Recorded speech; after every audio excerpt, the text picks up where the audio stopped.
Versopolis platform event supported by Creative Europe within 27th Lviv International Book Forum, which is supported by Ukrainian Culture Fund. So we are happy to have all these online events. Unfortunately, we cannot gather together yet. But like every time I start another online event, I do say that there is something very nice about it because it gets it's more intimate in some sense. We can see you, Foxy, Helen, and yeah, we kind of basically get into writers' homes, which we were not able to do before. So there is also something very charming about it. So let me introduce Helen Ivory, poet, also an artist. She's going to read her poetry to us tonight, and maybe we'll going to listen it in the morning or whatever. This is another bonus of online events. You can, like, we're recording it tonight and then we'll listen in the morning. So basically, welcome. Please read your poetry, and then I'll have a couple of questions because I was translating your poems and I was fascinated with all the metaphorism of it. And like, I do have some questions, like, what did you mean here? Like, you know, the favorite question of any writer. What did you mean here? What did you mean there? So welcome to BookForum. It's a pleasure, thank you, and good afternoon or good evening or wherever you are in time, and hello and welcome to my house. That's what I like about these events as well. You get to have a little look inside people's houses. But okay, I shall read you some poems from Maps of the Abandoned City, and these, yeah, I'll read. I think what I'll do is I will pretty much read them straight through, because it's a sequence of poems, and the idea of this, it's a chapbook. It's published by Vision, which is a surrealist press. They're not my normal publisher. I have 5 collections with Bloodaxe books, but this is just a kind of a small little, I don't know, a little trip that I took a summer and a half ago to the abandoned city. And the abandoned city, I imagined that humans had built a city up and then just left it. And so there's things happening, there's things going on. And so I wrote this way before lockdown, but when I was reading the poems more recently, it felt very much, yeah, you go into city centres and there'd be nothing there. There'd be shops probably carrying on. There'd be massively hungry mirrors that haven't eaten human life for a really long time, stuff like that. So at the beginning of this, hang on, I'll just move my, try and move my Word document over. So at the beginning, I imagined a cartographer, and yeah, I'll just read. Okay. Okay. Okay, I'll just read. Sure. And then just like give the interpretation and like understand. Yeah. While I'm here, I'll read. So this is in a time before maps. Long ago, when the city was an infant, it lay on its back in a big white sheet, transfixed by the tiny articulations of its own small hands. Constellation of eyes beheld from the sky, the city grew vivid, grew hearty, grew schools and grew graveyards. And when these were replete, it grew more. Straw begat sticks, then sticks begat brick, so the wolf packed its bags and decamped to the forest. The city sprouted a gate and then locked it. Even the city became lost in those days, took itself for a wander inside its own head, and simply vanished. Something had to be done. The cartographer stepped from a fold in the sky. And this is The Cartographer Invents Herself. Thunder loped across the sky's wilderness, and clouds stumbled around, then fixed upon an almost shape. The cartographer feels her hands for the first time, listen to her face, and expertly molds her own eyes. She draws the roads that will carry her blood and the pathways to order her ribcage, then hollows out a playground for her breath. So these streets in the abandoned city, streets of the abandoned city. The street of the candle maker runs slant to the river, where time is detained in slight tallow bodies, moored up in ragboats awaiting the tide. The street of the illusionist was never there, or so it would have you believe. An empty black bag in a vat full of pitch. The street of the graveyard is lined with books, with symbols and scorings no one can decipher, and carvings of cherubs too weighty to fly. The street of the birds is a vault of locked cages, each inhabitant rendered to feather and bone. Wind blusters through keyholes to parodies song. The street of the kings wears a crown of eye teeth, plucked from the jaws of anonymous dogs. The street of the dogs was scratched from the map.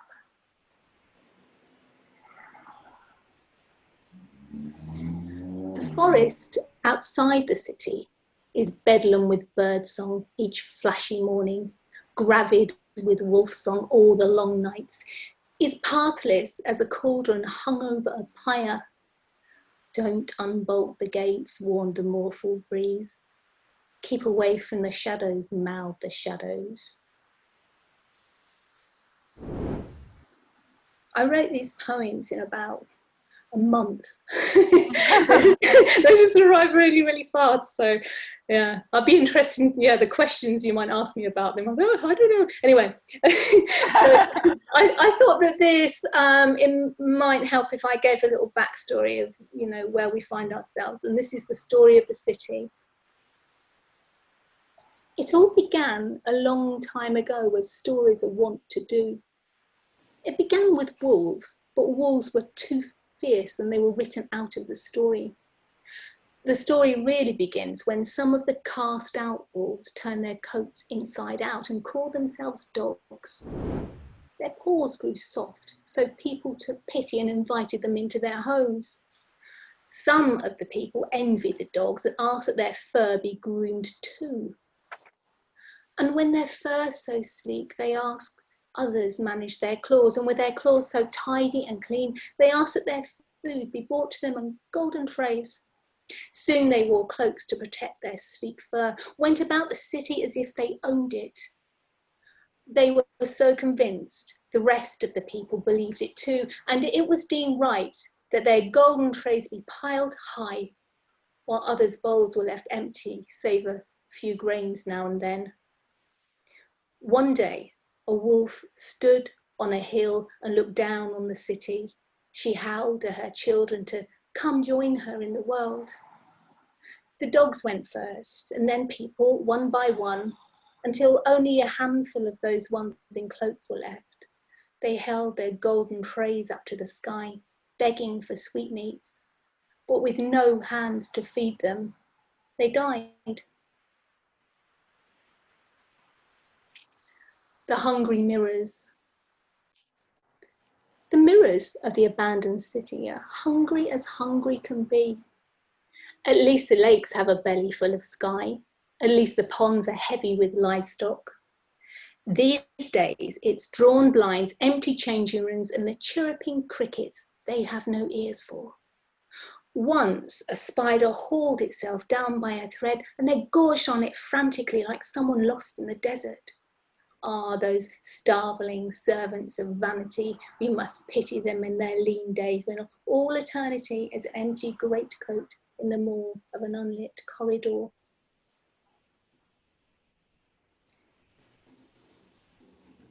This poem is called Nights in the Abandoned City, and here dark, I think dark is probably death. Anyway, move on. Nights in the Abandoned City. Dark comes home to the abandoned city and heaves off its boots by the fire. It is astonishing how weary the dark is from its work, its commute through choking towns and encampments. It talks to the flames of the things it has seen, of the stilled hearts it has held between finger and thumb. It unburdens itself of all human sorrow.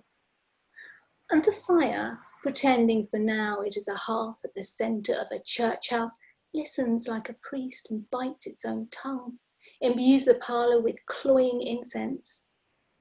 In the shadow play, the dark is a plague doctor's mask, a bone saw, a gathering of spat out teeth. Soon fire will describe a still life of eyeglasses, their tiny infinities, all their dashed lenses. This is a series of little prose poems. It's about servants, I think. The tales. The maid stood at the edge of the city and opened the cage of her chest.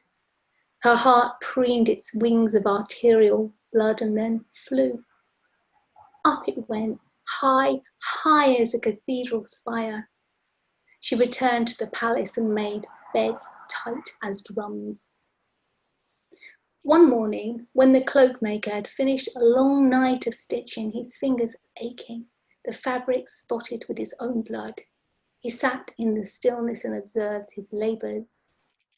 Even the sun was not stout enough to penetrate the deep valleys of the cloak. What use is a head, thought the gardener, as he scythed his own off and those of his groundsmen. The heads rolled around in the palace's ha-ha. Bees were occupied like any other day. A mole mined a path under the neat rolled lawn. This one I think of what happens to the zoo animals when the people have gone.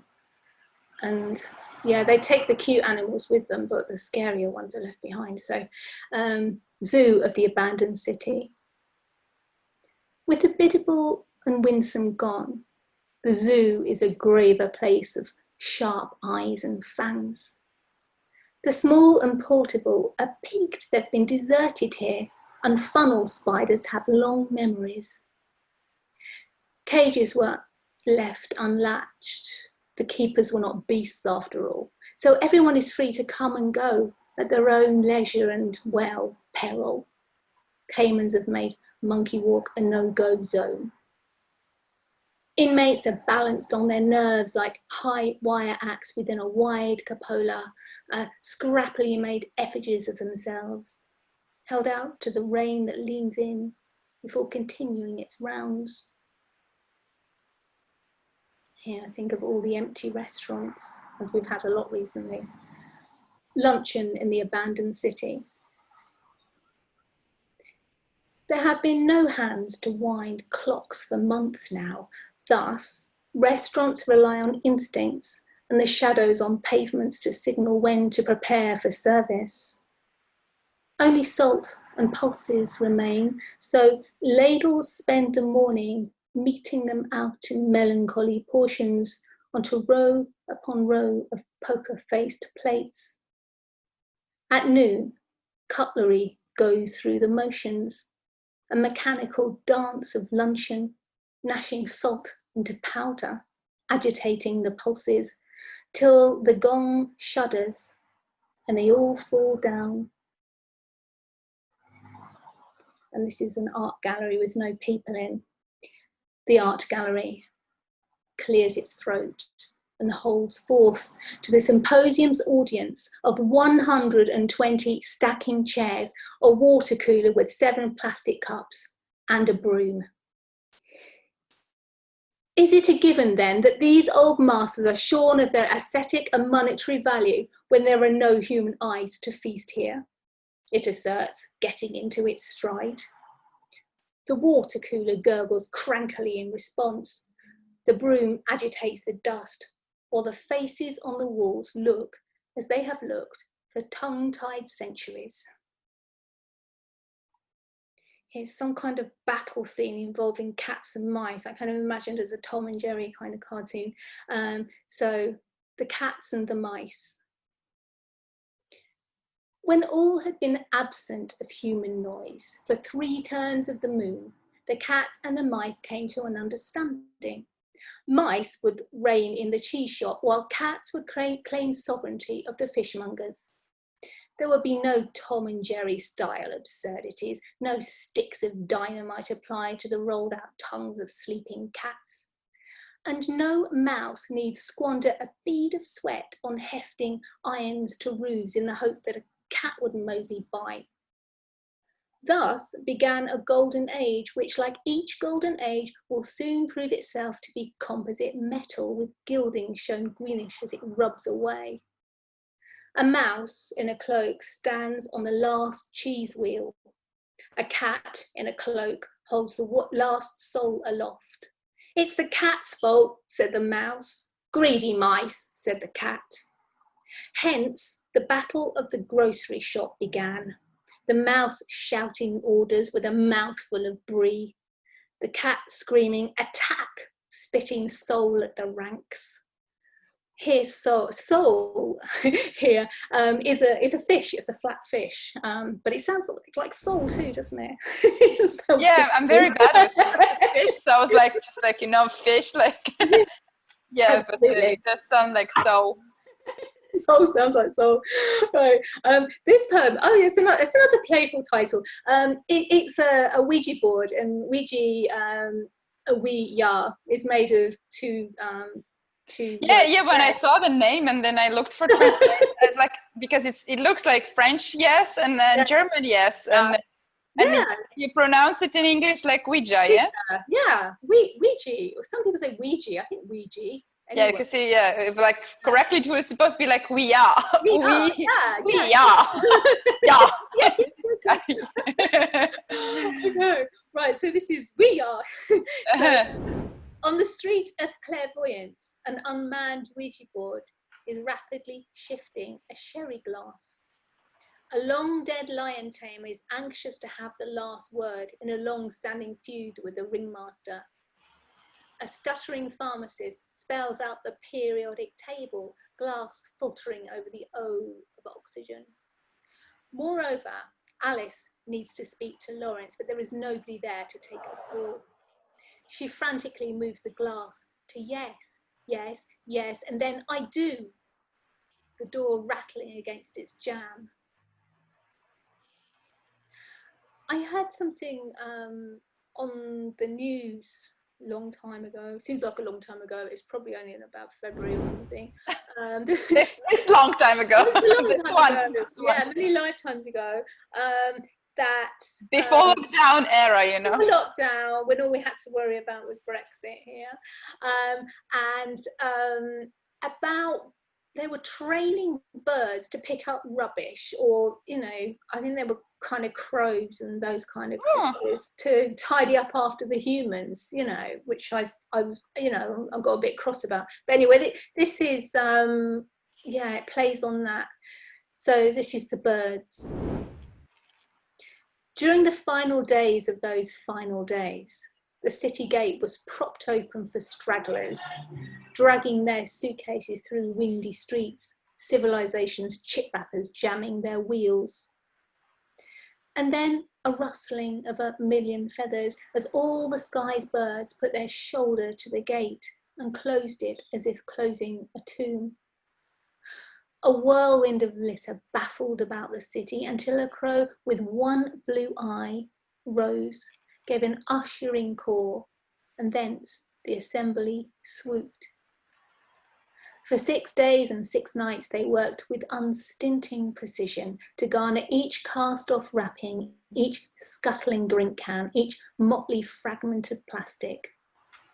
On the 7th day, urged on by the crow, they conjured a structure from the debris, a structure surpassing any man-made fabrication. A nest, a glorious nest, reaching out to the high heavens. We're coming towards the close. I think we've got maybe 2 or 3 poems. It's getting darker now. And this is called Dusk. At the amusement arcade, an out-of-date fortune teller keeps peddling her cards inside her electric booth. Nobody thought to unplug her, so the future is pushed forward on lavender cards with a fleur-de-lis motif. A stranger will call with tidings from afar. Beware the season's turn. One of the light bulbs is out, casting her left side in shadow. And this is sleep. The city is old. It pulls furs about itself, hunkers down and draws archetypes on the insides of her eyelids with chalk. A staircase, stopping to consider if it is going up or down. A bed empty as a ploughed field. A discarded sheet miming snow. These days there is nothing you can say to bestir the city. No seraphim or hooded minstrel to pull music through its underground trains. There are two more, I think. Yes, there are. And this is outside the city walls, and I imagine a beast of some kind. It might be a dark wolf. Who knows? Anyway, outside the city walls. The beast shakes itself down, looses the muzzle from its pelt. The rainfall had kept it awake through the centuries, and it felt satisfying at last to confront it. The beast had pulled the clouds apart with its jaws, raised its hackles and howled at the thunder like a man affecting the cries of a wolf. It rolls in straw to dry itself. There really was nothing there but meteorological conditions. The beast should have listened to its mother on that score. It looks along its own sullen shadow and wonders if that is fiction too. And this is the last poem I'm going to read. It's called The Cartographer Unmakes.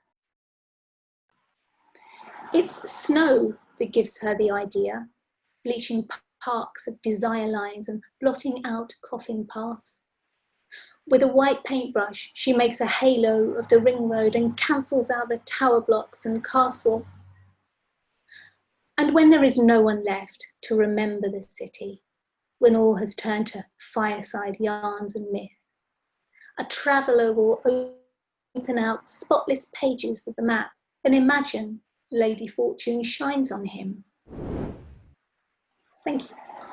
Thank you. You know, like, I'm actually really glad I didn't finish editing of the translation yet, because like now I really feel like, you know, after you read, like I really feel like I understand the poems much better. Okay. Yeah, so the first thing I wanted to ask you, like you mentioned already, that there was some kind of real experience of going to abandoned city. Like, could you tell more about that? What was that? Where was that? What kind of epoch the city was abandoned and why? Like, because these places, they're always very intriguing, and I haven't been to many abandoned cities of our era, like, you know, if it's not Pompeii. Yeah, absolutely. But yeah, like modern abandoned cities, like we have one in Chernobyl, in Pripyat. I haven't been there, but like the pictures from there really, like, you know, this like kind of abandoned and conservated human's life. It's always very, like, I mean, inspiring in some sense, and like intriguing, and you start thinking and developing the stories. So yeah, tell us more. How did it happen? Oh, how did I don't know. I mean, I came up with the idea of an abandoned city. I've never actually visited one. It's all inside my head.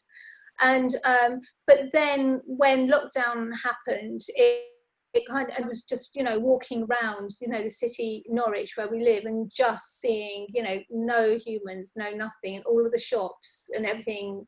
And I thought, it just felt like my poems. It's really eerie, actually, you know, just that mood of some kind of apocalypse, I think, shall we say. I don't know, I've been thinking about the apocalypse for a little while. I think maybe after the Brexit vote, you know, I was thinking, and, you know, and lots of, you know, kind of extreme weather and stuff that we've been happening, like floods and all that kind of stuff.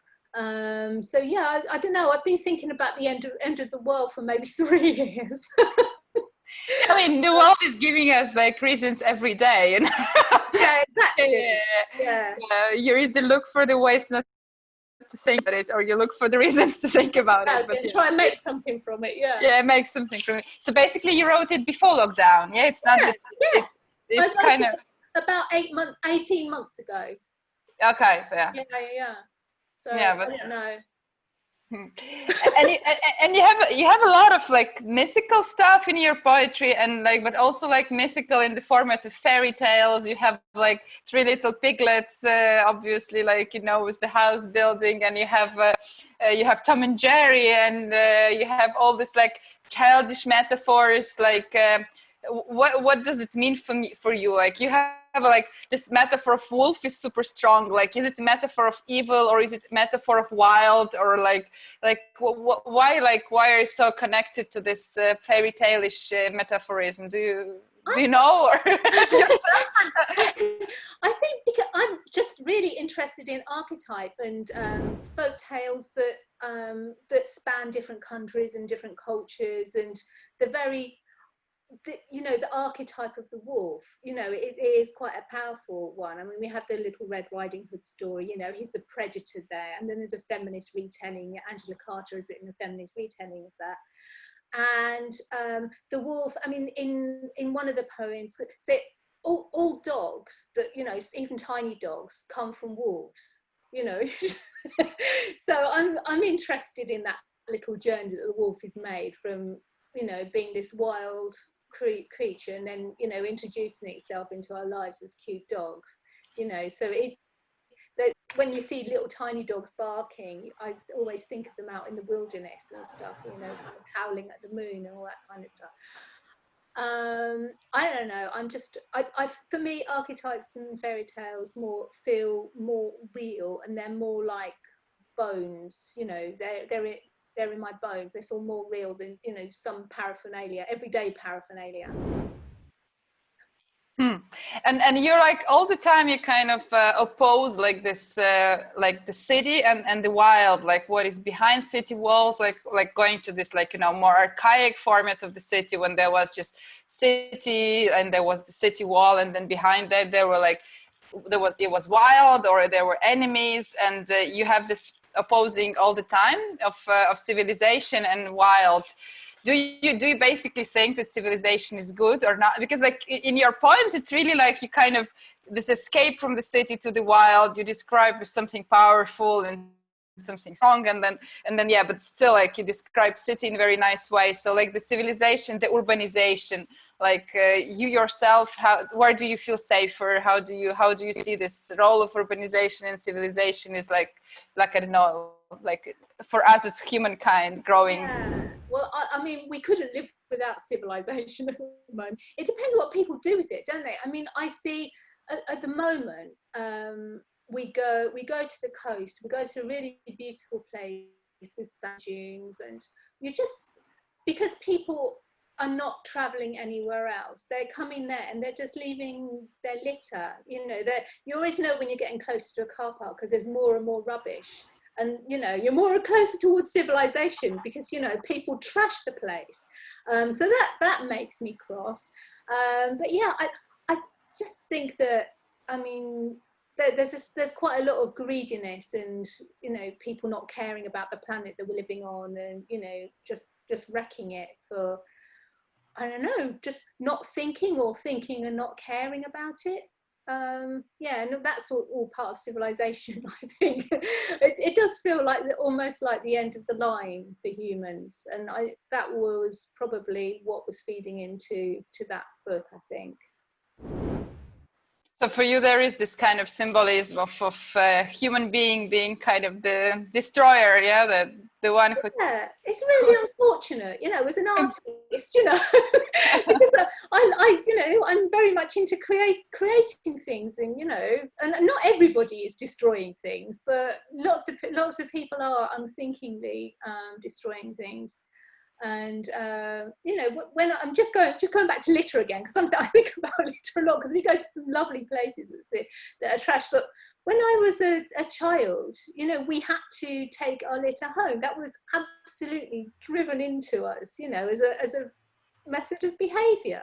And now you see that adults not caring, you know, and if they went, they wouldn't go to a place that was a rubbish dump. You know, they want to go to a beach, they want to go to a beautiful place. So why would you trash it for the next person that comes along? You know, I don't know.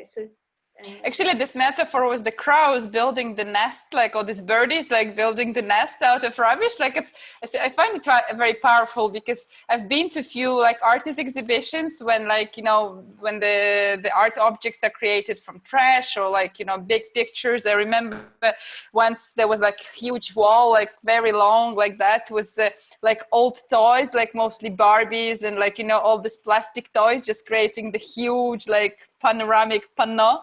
Yeah, so this is like creating an art object out of garbage. I think it's also quite strong manifesto, and it's nice that you kind of put birdies like doing this, giving them this artistic power, so to say. Yeah, I feel like they were being used as slaves, these birds that were, you know, clearing up after people. You know, but that's their natural thing. That's what they want to do. You know, they want to. Yeah. You know, why can't the people do it?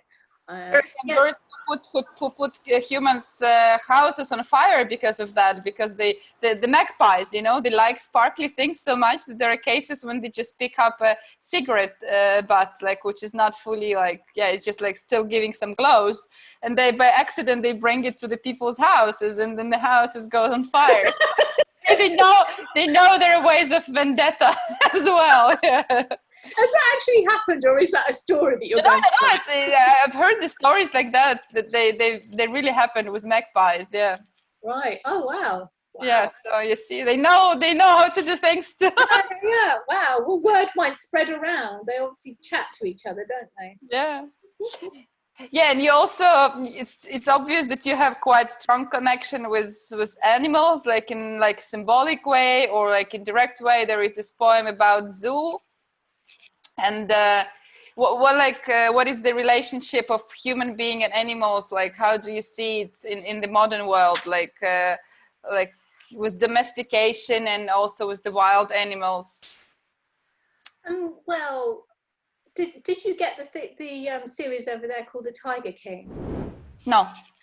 Lucky you. It was a chap in America who was he was breeding tigers in captivity, all of that kind of stuff, and you know, and just making, and not for you know, kind of lovely reasons either. You know, that we have breeding zoos and things here that you know, kind of protecting species and stuff. But yeah, he was kind of. I only watched a few episodes of that because it was just really, really upsetting. I don't know where I'm going with this, but I mean, I love animals, but I'm not a vegetarian. I mean, I don't eat animals every day. And I don't have. I mean, we live in a house, and usually you know, we don't have a garden, so you know, I would love cats. You know, I grew up with cats. I would love cats. I used to, when I lived on a farm, I used to have 3,000 free-range chickens for free-range eggs. So I would love more animals in my life. At the moment, it's just taxidermy, and it's vintage taxidermy. You know, none of this kind of modern things. You know, things that have been long dead. And I think the fox behind me, I think he suffered some kind of trauma because he might have been run over in the previous life, but yeah, now he sits on my bookcase. I don't know, I have no idea where I'm going with that, or whether that even answers the question. I just said a whole load of stuff about animals. Yeah, I like animals. No, but actually, yeah, this is a nice picture, like, you know, with your foxy behind. My animals, obviously part of your everyday life. Yeah, I make them. I do a lot of, at the moment, I'm making rabbits and crows out of kind of needle felting, if you've seen any of those kind of sculptures. And it's kind of, and like a faux taxidermy. So I've got these cases, and I've got crows, and making a little kind of assemblage involving those. I know, even the crow, I don't know, these archetypal animals, they're just with me. I have no idea. But it's just actually also what I probably meant was my question, like, you know, because we have this like we say, like, if someone behaves badly, we say like you behave like an animal, and sometimes I think like, but actually animals do behave better than humans sometimes. They really do. Why like this animalistic, like, you know, like very, very, very honest, like basically way of living where is seen like something bad opposed to the humans. Yeah. Yeah. I know, yeah, animals are often, you know, they must be ashamed of some of their humans, really. They're just very straightforward. There's many things, yeah. Well, yeah, it's just they're I don't know, they're simpler, I think. Yeah. And also you have a lot of this kind of mythical and spiritual things, and like was this Ouija board, Ouija board, and other things. There are a lot of like, you know, mythological things, and it's obvious that like there is a lot of overcoming of fears, like with the poems. Like, what are the biggest fears you try to overcome with writing? Okay. Well, not with this book. With my, actually, not even my last. One of my previous Blood Axe collections. It's called Waiting for Bluebeard, and it's they're poems about my childhood and then living with an abusive man. So that was in an abusive relationship. And I started writing the poems probably about 7 years after I left him. I mean, even that, it's called Waiting for Bluebeard, and in the story, of course, Bluebeard is a wife murderer. And even though, you know, there's not actually any physical death, there's different ways that you can die. And I never call this person his name anymore. It's always Bluebeard. So I think, yeah, maybe that. I don't know if it's about fears, but somehow I just needed to expel all of the stuff that, you know, kind of trauma treatment. Yeah, and it wasn't even a deliberate thing. It just happened, you know. 7 years was apparently what I needed for, you know, all that to kind of settle, so it's not all scratchy, so I can look at, get a little bit more distance, get some distance, and get some archetypes together rather than, you know, actual abuse. People say that like 7 years is actually like a cycle, like every 7 years you renew in some sense, so it's not strange that it took you 7 years. So well, I mean, just also like, I mean, the question probably everyone is bored with already, but like it's still interesting to know, like how did you go through lockdown being an artist and a writer? Like, did it bring something to you? Did it take more from you that brought you? Like, how was your what was your experience in general? Well, I mean, things that obviously, I mean, I had lots of events planned. I was going to come and see you in real life, and I was going to be going to Poland as well. And so there were those things, obviously, that are not happening, and some other, because I mean, my last collection, The Anatomical Venus from Blood Axe, came out last year. So I had lots of kind of promotional things in place, but which obviously hasn't happened. So that's a negative thing. I've been writing, I did write lockdown poems. I did. I did it. And some people, I don't know, it's interesting, isn't it? Because this experience has affected, you know, everyone. So there's going to be lots of art. There's, you know, in all mediums come out of this. And yeah, so I don't know whether my lot poems are, you know, they will live in the future, but they're things that I had to write. So I've been doing those. I've doing a collaboration with George Surtees as well. We're imagining an exhibition, an art exhibition, a notional. So it's notional for artists. So this exhibition doesn't exist. We're just inventing it. So we're doing that at the moment. What else have we been doing? Oh, my husband and me have been kind of making, I don't know, playing around film poems, because he's a photographer. So just playing with different media. I started writing a short story the other day, the first one that I've written since I was doing my degree. It's time to do slightly different things, you know, dye your hair a different colour. You know. And my hair is always a different colour, but you know, this is the most extreme I've had. Maybe for you would be like the great thing would be like just not to grow back your real hair. Actually, here in Ukraine, like a lot of girls who are really obsessed with like, you know, manicure, like this shit, like, you know, this thing that you can do only in the salon. And then like like the first weeks of lockdown, like all my Facebook feed was full of that, like, girls, how do you do your nails? How do you undo your nails? Like it was really like a big deal, like, you know. Like it's funny, isn't it? And then the beautiful thing was like that, like after 2 weeks, after 3 weeks, after it grew, like people just really started to understand that they're beautiful without stuff, like as well. Yeah, like I know. I think, I mean, I learned to cut my fringe pretty early because prior to lockdown, it really did need a cut. So you know, it was coming to about here. So now it's okay from a 2 meter distance. Let's get closer, but nobody does get closer.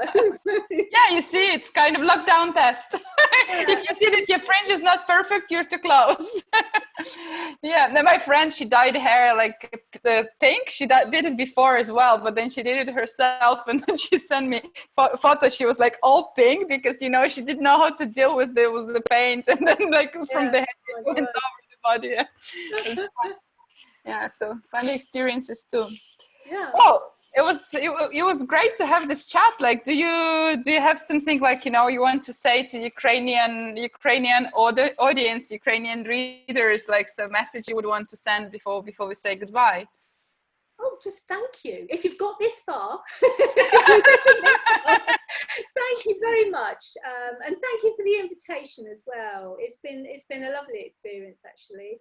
Yeah, I mean, it is a huge regret that I'm not going to be able to come there in person, but yeah, this is nice. Yeah, I hope we're all gonna make it one day to come back to real like readings. Actually, like, you know, the new format I've heard about it, like people do organize events but without audience. So basically they still do recording, but at least to give this feeling that you come somewhere, you know, like this is a new format that is also coming up. We'll see.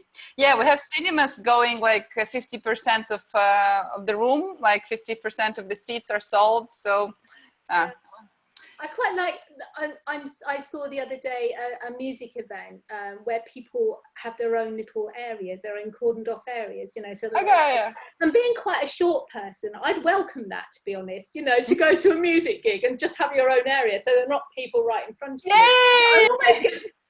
People right there. So you have your own tiny little mosh pit. I don't know if you have mosh pits though, you know, but you're right.